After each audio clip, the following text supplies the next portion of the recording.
I'm going to call the meeting to order. This Granbury City Council regular meeting, 6 p.m. Tuesday, August 16, 2022. We are at Granbury City Hall, 116 West Bridge Street, Granbury, Texas, 76048. With that, I'm going to ask Mr. Lowell Erkenbrock, who is the senior pastor of Hope Community Church and the chaplain of our Granbury Volunteer Fire Department, to give the invocation. Mr. Erkenbrock. Everyone, please bow your heads. Father, we just thank you today, Lord. We know that you alone are the author of government, Lord, and we know the authority has been placed on these people here, Lord, and it flows from you to the people and to them, Lord. And in Romans 13, it says they are to be ministers of good to the people, Lord. So we ask that today, that in all they do, in all decisions they make, Lord, that it is made out of a desire for spiritual truth, Lord, not of agenda, Lord, but in truth, Lord. And we ask that today, Lord, that you give them wisdom and vision in all they do, Lord. We also ask you to continue to bless this town, the community, the people in it, Lord, that in all we do, Lord, you said that we should seek you, Lord. And we ask that we can do that unto a new level, Lord. It says, acknowledge me in all ways and I will direct your path, Lord. And we ask today that we acknowledge you in all we do. We ask that in the name of Jesus. Amen. Amen. I'm going to ask the council to lead the audience in the pledge. I pledge allegiance to the flag of the United States of America and to the republic for which it stands, one nation under God, indivisible, with liberty and justice for all. Honor the Texas flag. I pledge allegiance to thee, Texas, one state under God, one and indivisible. Very good. Okay. We have an opportunity for the city council, city manager to issue encouraging statements or congratulations to city staff. Anyone have any? Mr. Wadley. Yes, in reviewing all this budget, I realized how much effort the city staff put into it. All the department heads, all of their folks, everybody has to put a lot of work in. When I was at the nuclear plant years ago, I used to work on the budget there, and I know from in your department trying to figure out exactly what's going to work for next year and what you really have to get by and where to trim things when you can. I just appreciate all that hard work that went into it, so thank you. Other comments, someone? No? Well, the gentleman on the my right here, as he can attest to all of that hard work, and this week with me being out of town, he can also attest that he's had a lot of patience as we talk over the phone about the budgets, and I appreciate the patience, and I actually appreciate all of you guys for doing the tremendous amount of work that you did. The detail is, it's, any question that you want answered as the audience out there, go to granbury.org or call somebody on city staff and ask the question, because there's an answer out there that you may or may not like, but there is an answer out there. Okay.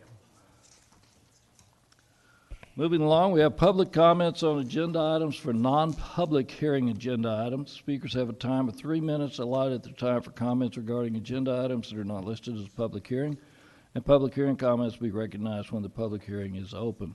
There is no public hearing tonight. We will. Thank you, sir. And I do have two people that want to speak, and also I'm reminded that Councilman Eddie Rodriguez is not here tonight. So there are 5 of us in attendance. Thank you, sir. First speaker I have is Mr. Mickey Parsons. He will be followed by Mr. Tony Allen.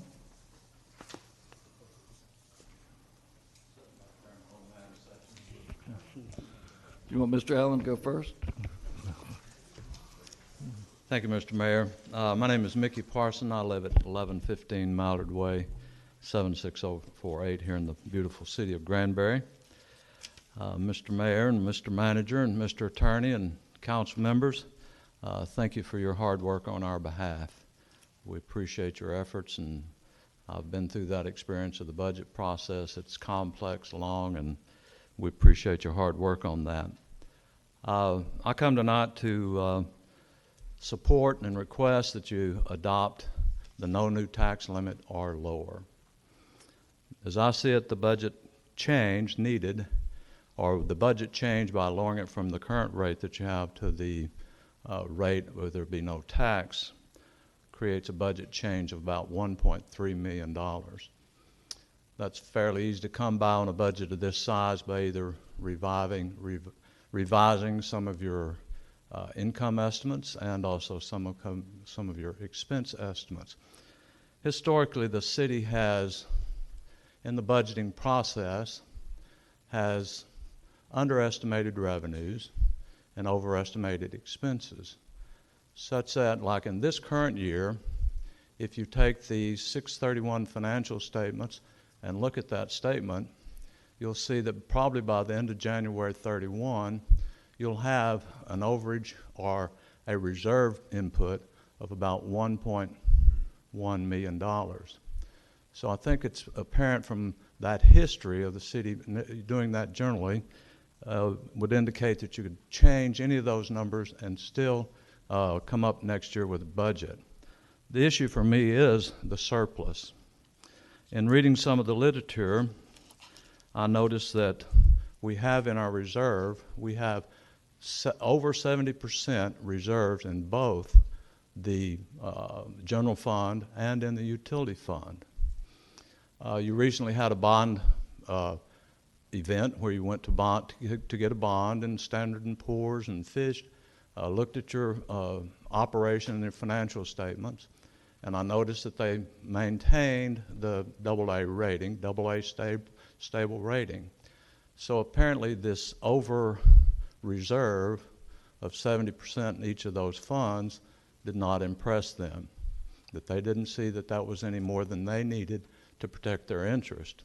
Of course, their 25% interest is merely in case you default on those bonds that you'll have enough assets over your liabilities so that they get their bond money. So I would suggest that you might look at, over the next few years, of reducing that 70+% reserve.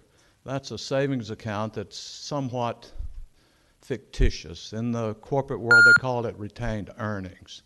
Wow, time does fly when you're having a good time, right?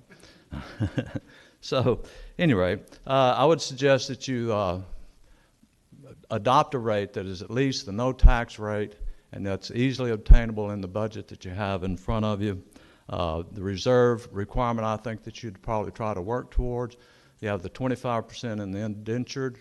You have the 1% required. That's 26 plus a 20% margin would be about a 31% reserve, so more than enough adequate for the city. Thank you very much. Thank you, sir. And I know it'll go noted that there was a little extra time there. There are only two that have asked to speak. This is a discussion, if you will, but and I appreciate the words. Thank you, Mr. Allen. I yield my time to him because I don't talk a lot. I'm Tony Allen. I live at 1210 Catalina Bay Boulevard, Granbury, Texas, 76048. I'm like Mickey. Thank y'all for what you do. Him and I both sat there many a times, and we'd have the budget in front of us and think we got it hammered out, and a week later, bam, something happens. So you got to have reserve. And I agree with Mickey. I think it's way over because every year, and I appreciate the city manager and the mayor or whoever's doing it, we used to have like 300,000 over at the end of the year, and we were tickled to death. Now it looks like 1.2, 1.3. So maybe that could be brought down a little bit. I asked one of the council person, and I won't call no names, last week, I said, how much is our tax revenue increased this year? And they said, I don't know. I said, well, how can you vote on something you don't know? So I hope each one of y'all know how much the increase was, because it's a good increase. And the county's talking about up to 6% deduction. I think, we got to have employees, and you got to take care of your employees. But do we need two assistant city managers when we got one that's doing a great job? you know, just my opinion, just my question. I like them both. They're good guys. But instead of looking to what we can increase, have y'all looked to see what y'all can decrease? And I'll be back up whenever it comes back up, and y'all can answer that question, but just give you something to think about. And I know it's probably a set deal. I see the smile on a couple faces, so I'll be back. Thank you, Mr. Allen.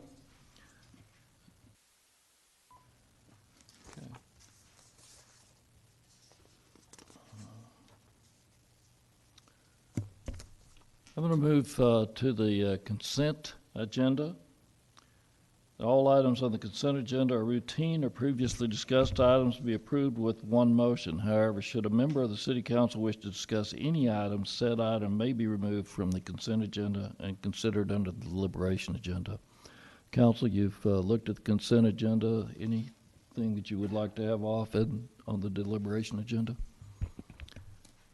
I hear nothing. Do I hear a motion to approve the consent agenda as is? Mr. So Mayor. moved. Go ahead, Bruce. I'll second. Motion made by Mr. Wadley, seconded by Mr. Vale. All in favor say aye. Aye. That's 5-0. It passes 5-0. Next item up is the deliberation agenda. We're going to discuss the proposed fiscal year 2022-2023 annual operating budget and respective tax rate. And we have a lot of backup that we have there. I am going to request that this be fairly informal. In other words, no, Mr. Wadley, you may speak. Yes, Mr. Corrigan. If you have to speak, that's, have something to say about this, please do. And I'd like to start the conversation or the discussion with the Fitch and S&P. If you haven't read that, I think it's a statement by outside auditing personnel about the condition of the city and the capabilities of our city staff. I'm going to just read through a few of the items that I picked out. And these are all very positive items, so you can say, yeah, you picked those out. Well, the whole document is positive. The rating reflects our view of Granbury's stable budgetary. By the way, this is from the S&P. The rating reflects our view of Granbury's stable budgetary performance and its maintenance of very strong reserves and liquidity. We expect the local economy will maintain a stable growth trend. However, the city's elevated debt burden remains a constraining factor as the city added a large amount of debt in the past 2 years. And as we'll discuss throughout the next few minutes, that debt is necessary for the continued growth and the safety of the citizens in our area. The rating reflects our view of the city's very strong economy with access to a broad and diverse metropolitan statistical area. We'll also speak a little bit about that in the next few minutes. Strong management with good financial policies and practices under our financial management assessment methodology and a strong institutional framework. The work that the management and Ms. Gregory do has been noticed and should continue to be noticed. We have a solid operating performance with maintenance of very strong reserves and liquidity. Again, speaking of the strong reserves and liquidity and our operating performance. Very weak debt and contingent liability. However, no near-term debt plans. It also talks about the upside. Granbury demonstrates continued strong financial performance and moderates its debt burden while addressing the city's capital needs. This budget includes a large number for capital needs.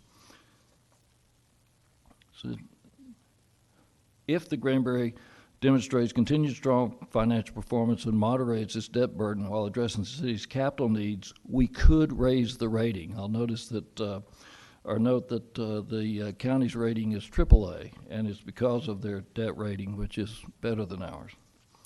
The downside, and I think we have to look at that, we have to think about what would happen, could happen. It says, Mr. Allen mentioned, you think you're there, and all of a sudden it's, a big bill from a utility company that you hadn't anticipated.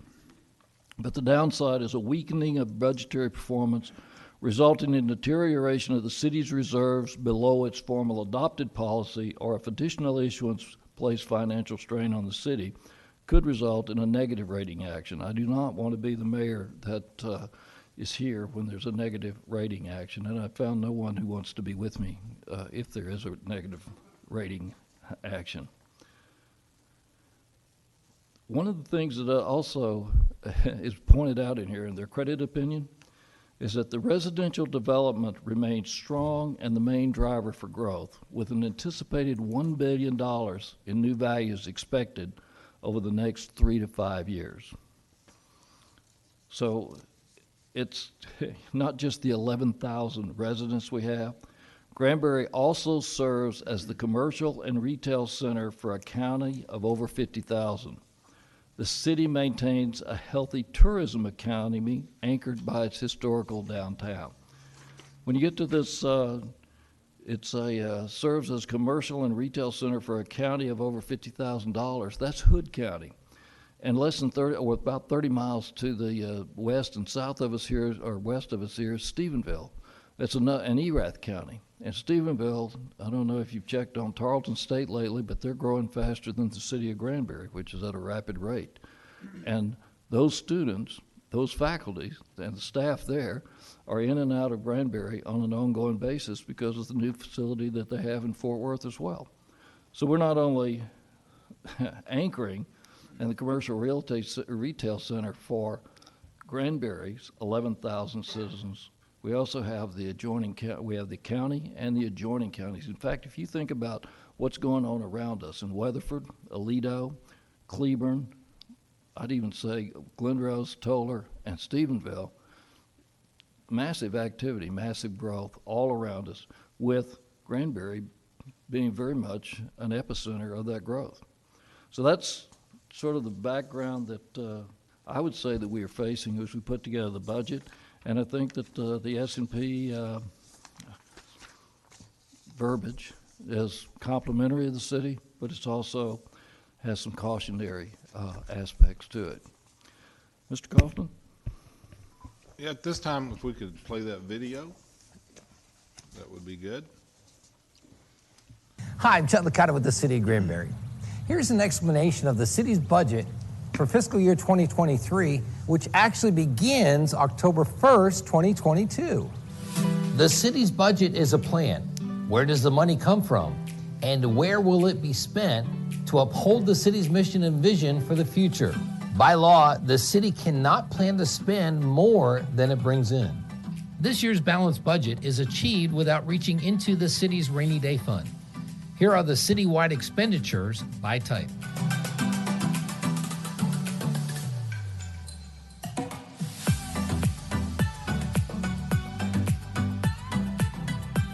Where does the money come from? The biggest source of money for the city of Granbury is not property tax, it's sales tax. When you buy a combo meal at Whataburger, the total cost is $8.65. Of that, 8.25%, or 66 cents, is sales tax. The state keeps 50 cents of the $8.65. The county gets 4 cents. The city gets 12 cents. Sales tax is collected on almost everything sold at the retail level and online. Granbury collected about $10.5 million in sales tax in the fiscal year that ended in September 2021. Now, that's a lot of money, but there is good news. Sales tax is paid by both residents and visitors to Granbury. When people from out of town eat at our restaurants and buy things at our stores, they're paying taxes, and a portion of that is revenue for the city of Granbury. As more people come to visit and buy things, the city collects more sales tax. There's another tax that benefits Granbury residents but doesn't come out of their pockets: the hotel occupancy tax. When people stay in our hotels, motels, and bed and breakfasts, an extra 13% is added to their bill. The state gets 6%. The city keeps 7%. This year, the city should collect more than $900,000 in hotel occupancy tax, and almost all of it is paid by people who don't live in Granbury. The current property tax rate is 38.7 cents. The proposed rate for next year is an even 38 cents. Here's an example of the savings. For a $300,000 home, the annual city property tax bill drops from $1,161 to $1,140. The homeowner saves $21 on city property tax next year. Under the proposed rate in our example, you'll be saving $21, yet you'll still be getting excellent police and fire protection, city street maintenance, clean water to your home, wastewater taken from your home, electricity, beautiful parks, tourism, building code plan review and inspection, planning and zoning, economic development, municipal court, airport, mosquito control, animal control, many more services, and the people, management, and infrastructure to operate the city. One thing that's important to know, the city does not set the valuation of your home. The Hood Central Appraisal District does. For Hood County as a whole over the last decade, they've been increasing appraised values at approximately 7.6% higher per year. This coming year, appraised values have jumped 24%. City council members have taken into account the rising property appraisals and intentionally kept the city tax rate at or below other cities. There are a few more noteworthy sources of city revenue to explain. First, a quick explanation of the city-owned utilities and the revenue they bring in. Customers are charged for what they use, the cost of operating and maintaining the systems, and there's some money collected to fund anticipated future growth.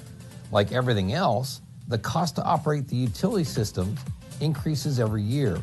Those costs are passed on to customers, and there's no profit margin included.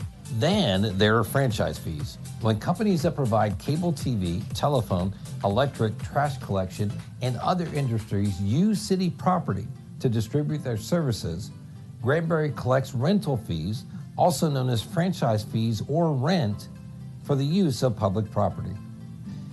Another revenue generator for the city is the aviation fuel sales and hangar rentals at the airport. Those more than offset the cost of operating the airport, and you can't talk about the airport without pointing out the estimated $17 million in positive economic impact it has annually on the community. There are other sources of city revenue. When you apply for a zoning change, have a building inspected, or need another of the many other services provided by the city, to cover the cost of that service, we have to charge a reasonable fee. Those fees are evaluated each year to make sure they are in line with the surrounding cities. In Granbury, we strive to give you good value. There are numerous other smaller revenue sources, such as municipal court fines and fees, revenue from parks and recreation programs, events at the Lake Granbury Conference Center, and even interest collected on cash in the bank. All are meticulously tracked by the various city departments and accounted for by the finance department. So, that explains where the city revenue comes from. Now, what are some of the most impactful ways the money is spent? The most important city asset is our staff. After careful review, the proposed budget includes these new positions. A few years ago, City Council began putting about $1 million in the annual budget for street improvements.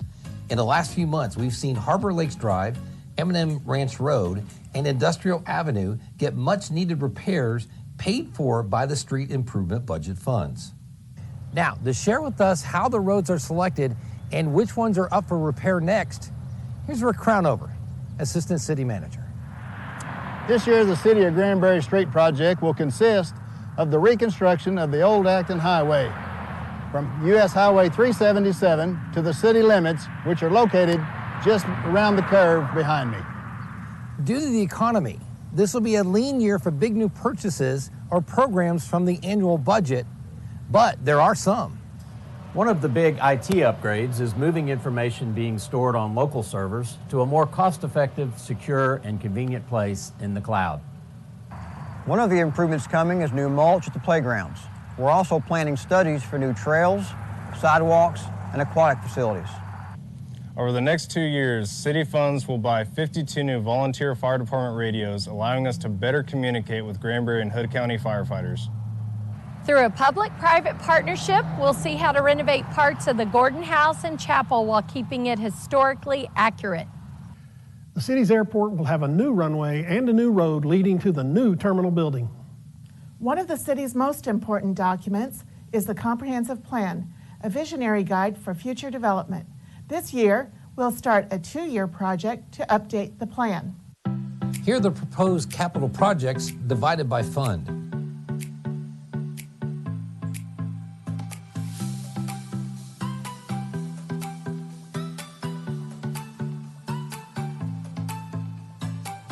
And here's a look at them project by project.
There'll be a public meeting on September 6th for residents to share their thoughts on the budget.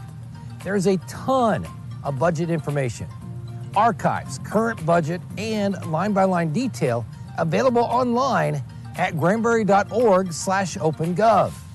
For the City of Granbury, I'm Seth McConnell.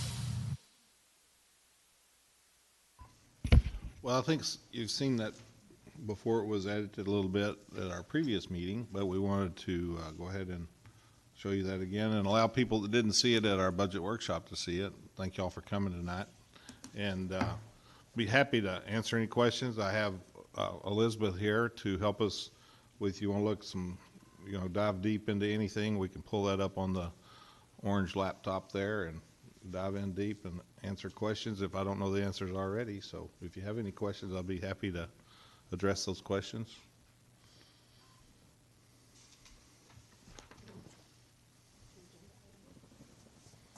Mayor, it's your agenda item. I put it on there for you, so you can start, I guess. Well, like I said, Chris has been in telephone conversation with me all week long. I've had to be out of town for a friend's illness, but the questions that I've asked are around, most were around expenses and walking through, just tell me why. Why is this? Why is this much more? Why is this much less? And we walk through every line item. It's sort of like our checkbook, which is online. You want to know where we write checks? Where the city writes checks? Checkbook's online. Go look at it. We've looked at every one of them. They're sorted high to low to, any way that you want to look. But the basic questions that I've had in terms of expenses have been answered. Then I've asked revenues. Can we, should we, will we, expect more revenues in these areas? And some of them have, yes, we can, but we might have a little bit. But is it going to be enough to offset something that might happen? What's come from this, and I've had long conversations with the other mayors in, Benbrook and Stephenville, up and down the road. My biggest concern is that we have enough dollars to do the infrastructure work that I believe must be done soon. I mean, we can't continue to wait to build infrastructure around the city so that we can start building 377 the way that it should be through the middle of the city. That infrastructure, to me, needs to start happening this past year. We passed a obligation to get the money to go and do that.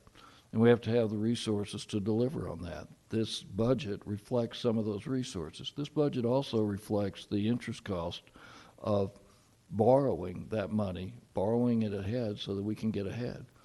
My concern about that is that we're not going, it does not appear to me that Granbury is going to stop growing at an exponential rate. And while we grow at that rate, the counties around us are growing, and they also utilize services in Granbury, particularly infrastructure services such as roads, particularly safety services such as our police.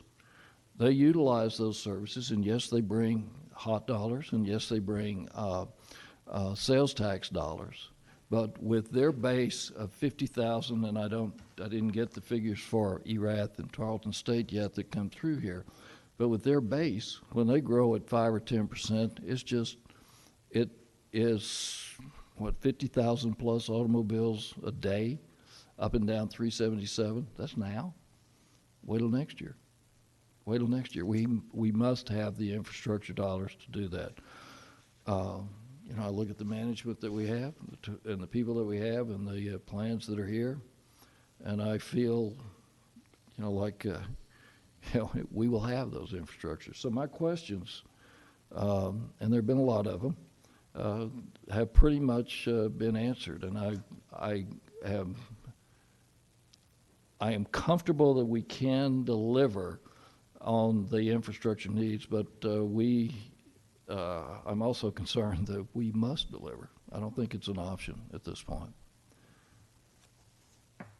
Mayor, just might add to your conversation a little bit that the difference in this budget and the current budget we're in is basically $300,000 without the debt service, the same as last year or the current budget. So it's not. As you know, we haven't added anything for employee compensation. We talked about the study and working on that. So that needs to be dealt with in the future as well. But for now, we're looking at, as I discussed, I think it's important for everybody in this room to hear that we're talking about doing an analysis of the fund balance or the surplus that's accumulated based on revenue. As we find those numbers out by mid to late November, we'll have the total revenue sorted out as to what we earn this budget cycle, and then we'll take a percentage of that and do an attempt to help level the compensation plan to bring us into a more competitive environment with our competitors. We experienced about a 14% turnover rate last year. From very key positions, and we want to make sure that we don't continue to lose people to our neighboring cities as they pluck them out of here because they pay more. And we're talking about that in closed session about what we can do and the strategy to do that. And the employees are sitting back used to getting a raise in October, and they're not going to get one this October. And that shows you how tight this budget is.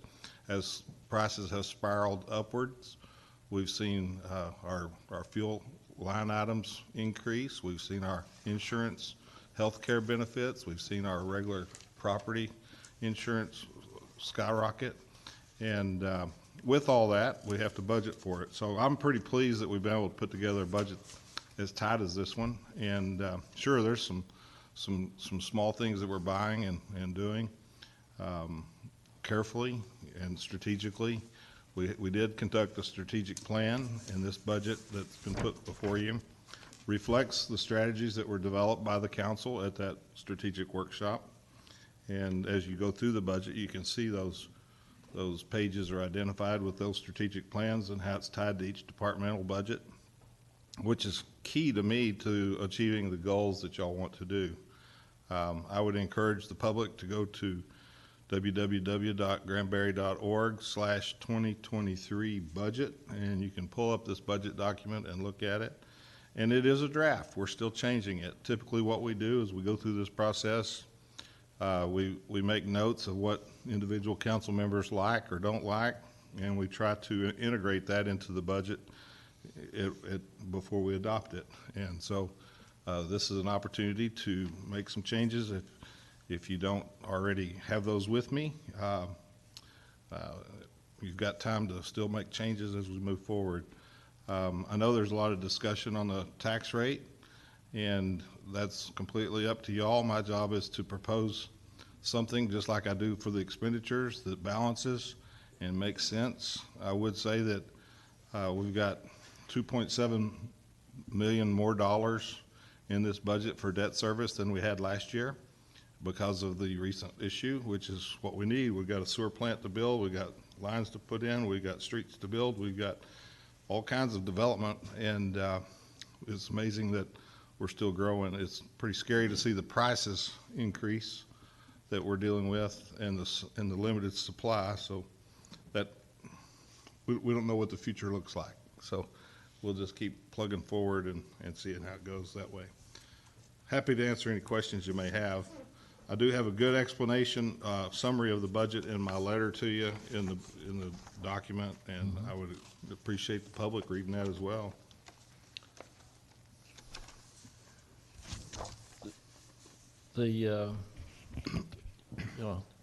One of the comments about some of the items that are in the budget, we walked through those today.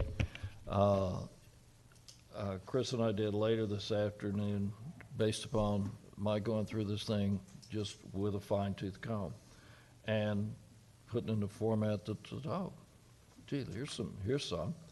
And, we walked through it, and here is none. Like he said, this budget has $300,000 more in it than the prior budget. I'd like to have the no new tax rate, 1.3 million. What I am comfortable with is that over the next few weeks, if there's, one of those things that happens, it doesn't always happen for the bad. Maybe something happens for the good. We find a windfall from wherever, then that'll be taken into consideration in this budget. But I ask the citizens who are not here tonight, spend a little time with the budget. Talk to your councilman, talk to staff, talk to anybody that you want to talk to. Let's talk this through. Your input is important, and I appreciate both Mr. Allen and Mr. Parson coming forth tonight and speaking up. And I'm sure we will see you and other people here on September the 6th to speak forward. Council, other comments or questions? I see Greg's down here adding it up again. Mr. Mayor. Yes, Mr. Vail. Just a couple thoughts.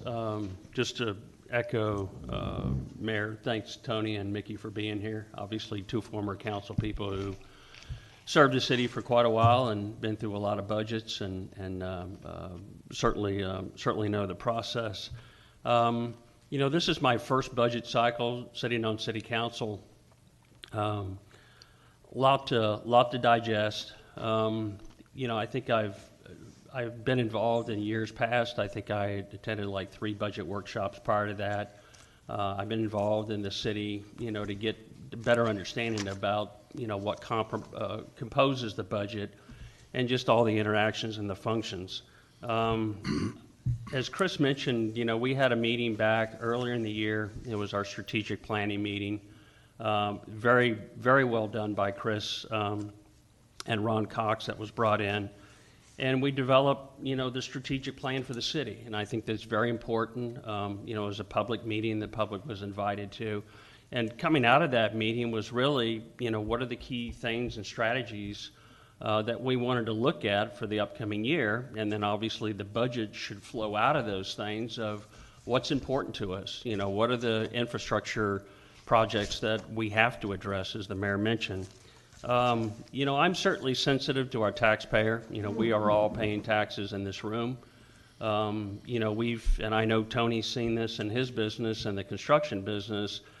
Prices have just skyrocketed. I mean, I'm just absolutely astounded by looking at some of the infrastructure projects that Rick Crownover has in Public Works and what the costs are.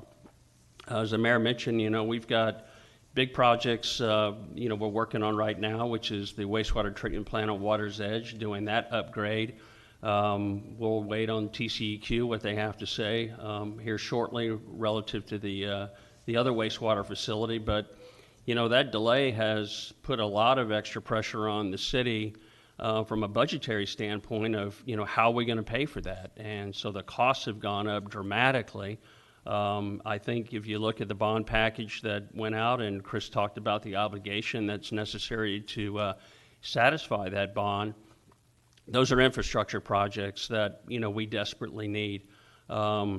It's unfortunate right now we're in a situation where, fuel prices, although they've moderated somewhat recently, grocery prices are up, school clothes, you name it, I think we're all been faced with that of increased cost. But so is the city. Our fuel prices, our fuel budget's up almost double what it was a year ago. All the parts, all the health insurance that's required.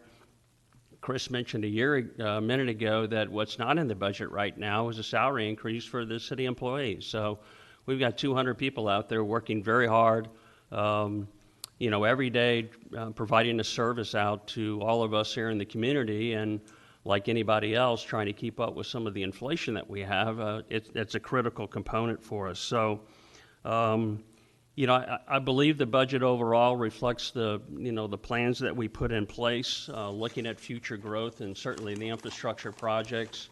I'm amazed that, what the population has done here in the short time that my wife and I moved here at the end of 2013. And I noticed it again on the way here from my house.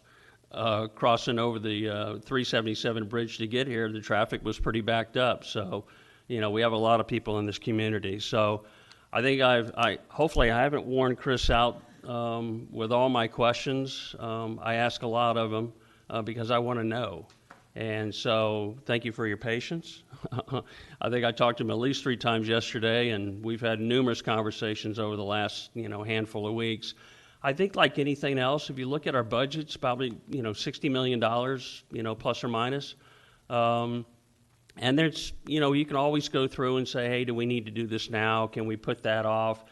There's probably some things in there that always have a little bit of wiggle room. So, I think as we continue to plod forward here in the next, handful of weeks or so, that maybe some of those things can be identified, and we might do a little better than what we have proposed. But I think we want to be, good stewards, good financial stewards of all of our taxpayer money, while trying to make sure that we deliver the services that the city needs, our community deserves, and that we plan not only for, what we need immediately today, but what the future holds. We'll be looking at another wastewater treatment plant and a water treatment plant somewhere down the road sooner rather than later.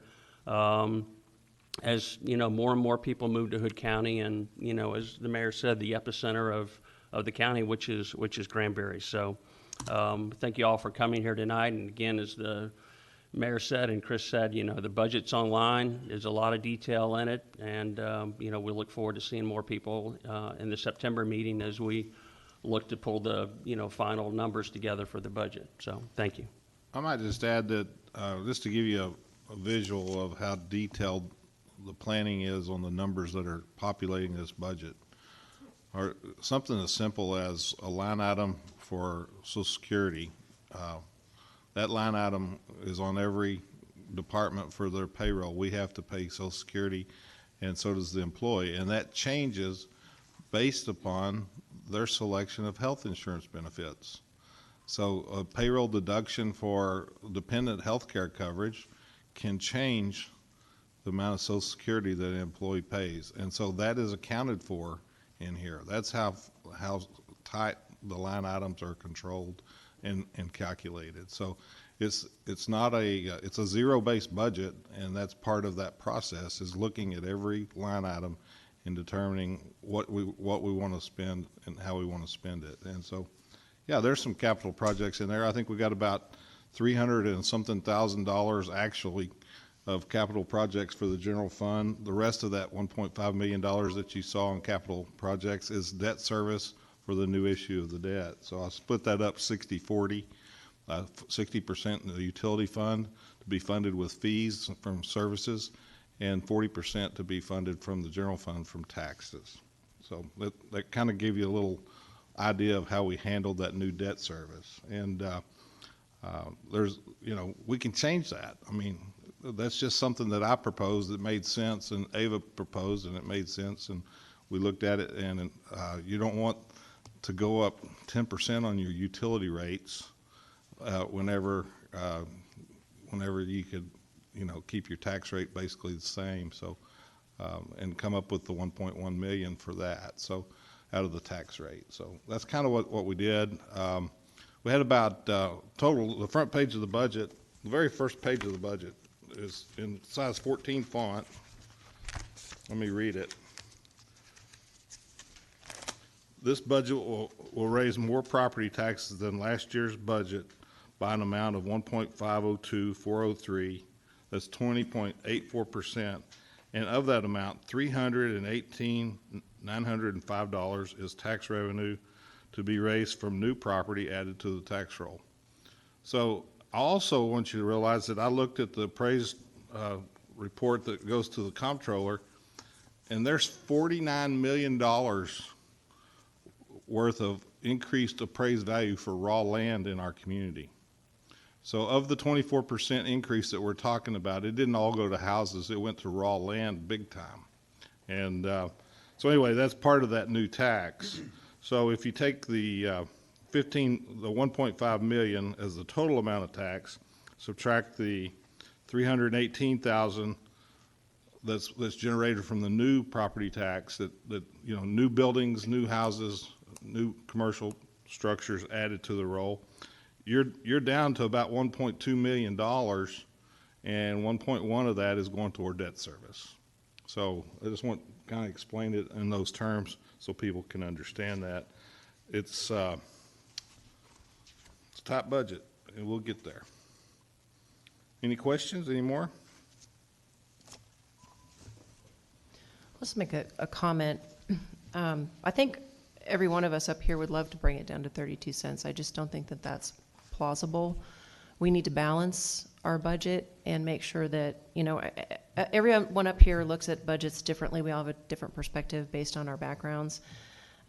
Mostly I look at it, which I've stated before, as a mom raising kids. You have to tighten your belt where you need to, and sometimes you have to spend a little more on the things you don't want to. Unfortunately, we're kind of in that era right now. I think it was Mickey that mentioned, typically we underestimate revenue and overestimate expenses. I'm not sure that we are actually overestimating expenses right now. We have a very volatile market. We have a very volatile budgeting across the board with everything that people have stated up here with gas prices, and we need to account for that. And right now, maybe in the future, yeah, we do need to reduce those reserves, and we can look at that in the future. But right now, we had a catastrophic incident with our utility recently, our utility services recently. We had to account for that. And we don't know if that's going to happen again. And we've got fuel. We have to run a city, and unfortunately, our fuel prices are extremely expensive. We got to run our trucks. And again, as everyone stated, we don't have any raises in the budget for our employees. And there's a deficit there. People are still making the same amount of money and doubling their costs. So we really need to account for that. We don't want to lose people because they need to go somewhere else because they can't pay their bills. So we have to keep that in mind as well. I think it's a good budget, yes, and I've spoken with Chris on an aside on a couple of things I think we could tweak. Again, need versus want. That's how I look at a budget, need versus want. There are a lot of things that we need that are in this budget. There are probably a few things that we want that we probably don't need right now, maybe a couple years from now, and we can talk about that. But, I think that there's a balance in there somewhere. I don't think it's plausible to bring it all the way down to 32, but, maybe over the next couple weeks we can come up with another solution. But I think it's a solid budget, and Ava and Chris and the team, the entire team, as was stated earlier by Dr. Wadley, has worked extremely hard on making this a reasonable budget. Other comments? Yes, Mr. Corrigan. Well, I think we all can theoretically say some of the same things. We all have questions on the budget. We all have concerns. We all have what ifs and why is this and where can we cut here and why is this up and so on and so forth. Chris and the staff's job when we go through the budget hearing and these processes is to articulate the budget in a way that is very easy to understand and that we can feel comfortable voting on whatever that might be, whether it's an increase or a decrease. And then for me, because like most people that live in this community, aside from the small percent that are well off or extremely well off or maybe retired and living comfortably in their world, when I look at what I'm buying or what I'm doing with my money, I break it down all the way to what is it going to cost me per month? Like, what's the real number? Can I afford to buy something right out, or am I going to have to put it on a payment plan? And what is that going to cost me, and does that fit into my budget? So once Chris and the staff have done their job and articulated the budget in a way that I and other staff members can understand it, we have our questions answered. Then we start talking about the tax rate that we need to accomplish that goal and that number that is set forth by the needs of the community. Then I like to take and break that down a little further, by household and see what is an actual cost that we can all put a true dollar amount. And everyone tends to use a cup of coffee at Starbucks as, $5 or $8 or whatever it is, depending on what you put in it.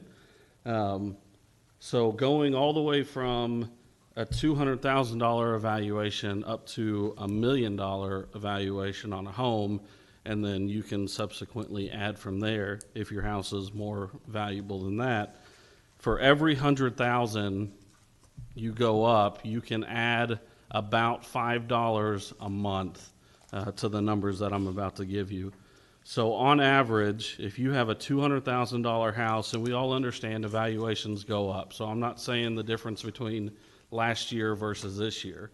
What I'm looking at is the evaluation that the county gives me on my house, and then what is the tax rate that we're talking about to accomplish the budgetary goal. So if your house today is valued at $200,000, the difference between the proposed budget and the no new revenue budget is $9 a month, roughly. It's a little less than that. If you have $1 million home, the difference between the proposed budget tax rate, and the no new revenue rate is about $47 a month. So one meal to go out, take a family of 4 to go out to eat, one meal covers the difference between the two tax rates. Would I love to have a no new rate? Absolutely. I think everybody up here, especially, just politically in general, it's always good to be able to say we not only did we lower the tax rate, but we didn't cost you any more money either. I can tell you that in my house and my family, we live on a pretty tight budget, and my number is probably about $12 a month. And to make sure that we can accomplish the goals that we have set forth in this budget, I personally am perfectly fine with paying an additional $12 a month. So just wanted to lay that out in a different way. There's a lot of big numbers that get thrown around up here. There's a lot of explanations, and they're all valid. But I know that I like to break it down as far as I can, and giving me a monthly number on what the real cost is going to be for the evaluation on my house helps me do that. So just to say, I hope that helps some people kind of get a better understanding of what they're actually going to pay on the differences between the two numbers, the proposed tax rate versus the no new revenue tax rate. So thank you. Mr. Mayor. Yes, sir. Yeah, I had kind of two comments. The first is, and until about a week ago, I didn't hear people discuss this no new revenue, the 32 cents valuation. No new revenue means that the city would take in the exact same number of dollars as it took in last year.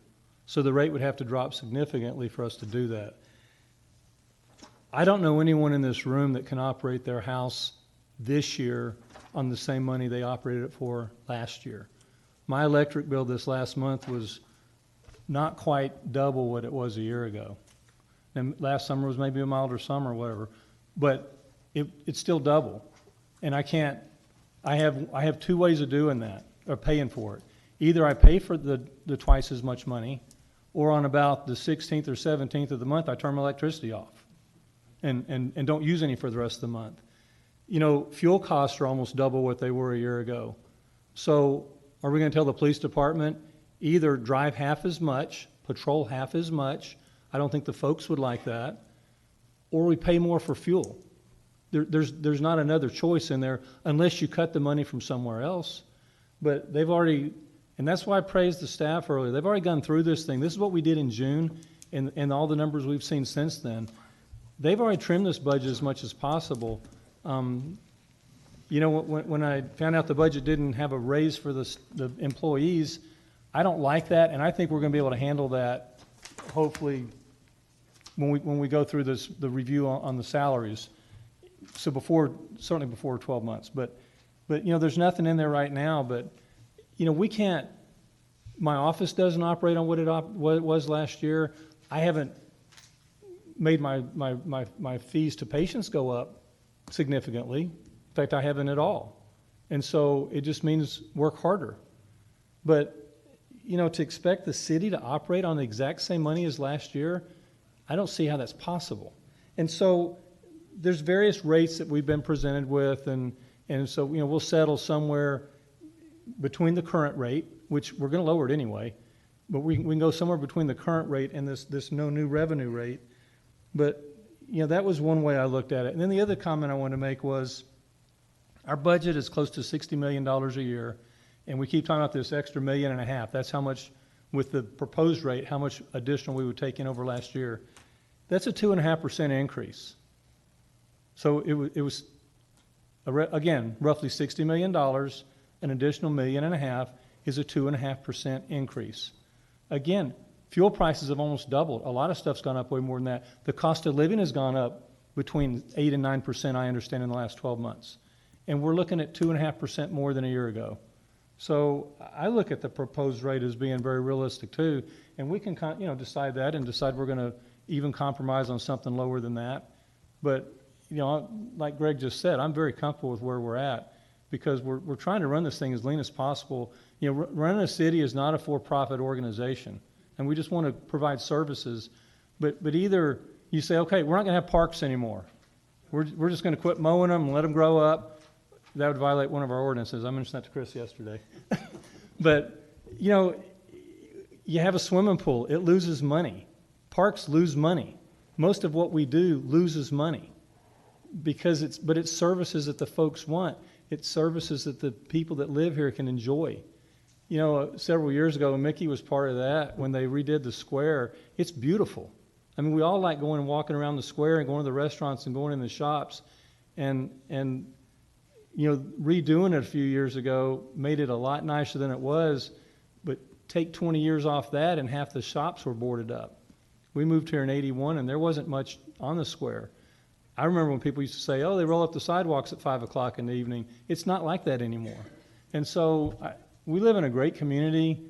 We want to keep it great. We want, the best historic small town 3 years in a row, and they didn't let us run this year, and I think that's unfortunate because I think we would have won it for a 4th year.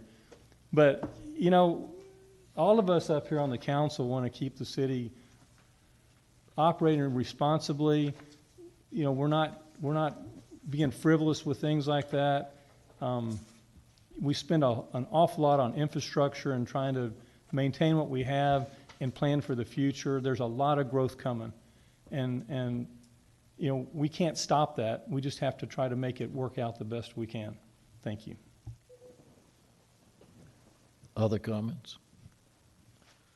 I just asked Chris a question that he didn't have off the tip of his finger here. How many years has it been since we raised rates?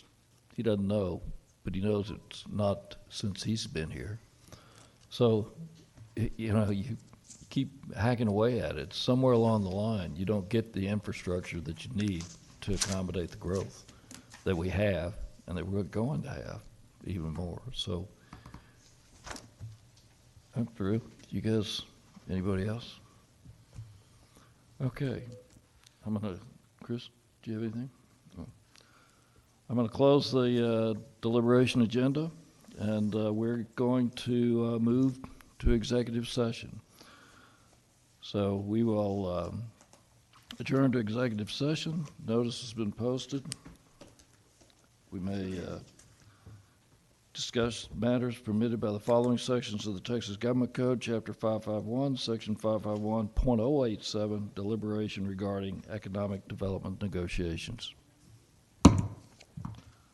Now declare that the Granbury City Council is convened into open session, that all members, with the exception of Councilman Rodriguez, are present.